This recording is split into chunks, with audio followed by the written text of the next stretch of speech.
Anybody who knows me well knows that right below anime, I believe that dogs are the greatest things to come into this world. This may be a weird way to start out a senior speech, but don't worry, it'll make sense. This is about a time when a dog did something not so good. However, it taught me something important. It was one of the few days of spring break during my junior year, and I was with my best friends Jimmy and Drew. Andrea was also there, as my family was hosting him from Italy.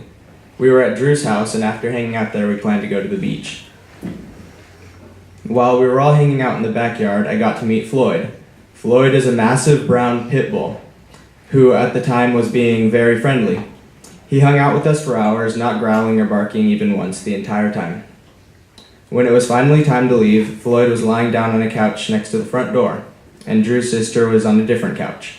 I was the last in line to walk out the door, and I waved at Drew's sister on the way out. It was at this time that out of the corner of my eye I saw a blur of brown, and before I could fully process what was happening, I realized I was pulling my hand out of the mouth of a very angry pit bull. Drew's sister chased Floyd into the backyard, and my childhood of being raised by a Mexican mother kicked in.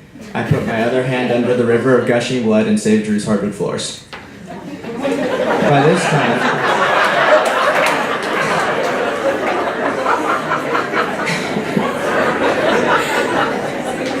By this time, my friends had noticed that something was wrong. Upon seeing the injury, I distinctly remembered Jimmy's first words being, "Yo, that's sick. If we go to the hospital, can I drive your car?"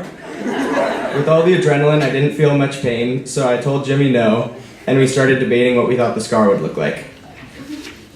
As I sat on the porch bleeding, Drew tried to force me inside to wash the wound, but scared of getting bloodstains in his house, I instead forced him to bring the antibacterial and some paper towels outside. We then sat for about 15 minutes as Drew's sister, who intends to be a nurse, would not clean out my hand because she was scared that it would sting.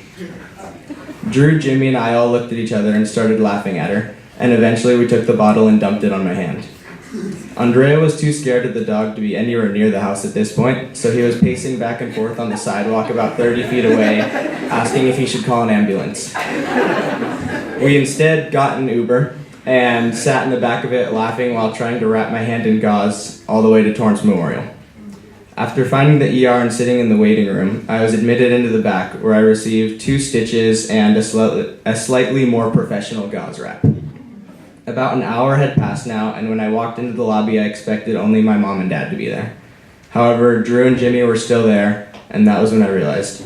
Everyone reacts in different ways in different situations. Some show concern, and some joke about everything. Some people can't stay calm in any situation and panic. But I learned from this experience that how people first react to a situation does not show whether they care about you or not. My friend's first thoughts may have been to want to drive my car, or to take Snapchat videos of my hand and sit there and make jokes while Ubers canceled on us one by one. However, I knew as soon as I walked back into the waiting room that those same people were the ones that cared the most, and would always be there for me. And if nothing else, I hope that in life I can surround myself with friends like these, and be willing to do the same for them. Thank you.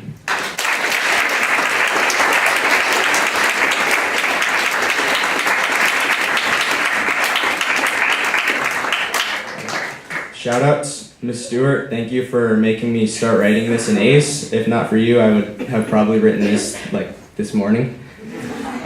Ms. Heggie, thank you for being so outgoing and inviting me to the Costa Rica trip. Psychology has been fun, and I'm sorry I don't always turn in my work on time. Ms. Karp, thanks for putting up with me still calling you that. It feels a bit weird to change now, so I'll keep doing it for the rest of the year. Thanks for making math something I can put up with occasionally. Cooper, Jacob, Carson, and Ronnie, I hope we continue Unofficial Anime Club at lunch, and you guys have made this year great. Robert, thanks for being my first friend to RHP along with Edmund. It was always fun annoying Miss Gu during lunch and advisory.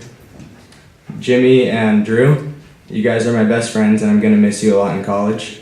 I don't know what I would have done if I hadn't met you guys, and I'm happy that you're the idiots I can call at 2 in the morning to talk about random anime. Love you guys. Kelly, I'm not sure what I'll be able to do without seeing you every day in college. I'm sorry I'm annoying sometimes, but I know you still love me because Hannah tells me you do. I'm always at my happiest when you do quirky things like talking about Mario Kart and PT or ranting about Taylor Swift and K-pop. I'll call you in college, so pick up a few times. Tab and Kat, you guys are the best sisters I could ask for, even though we all annoy each other most of the time. I promise that when I'm in college, I'll come to watch Henry and Landon's sports games. I'm gonna miss both of you. Mom and Dad, thank you guys for always putting up with me at home and all the constant, very loud Japanese coming from my room. I'm grateful for all the times you forced me to get work done, and I'll come home and visit, so don't get used to me not being there. Thank you.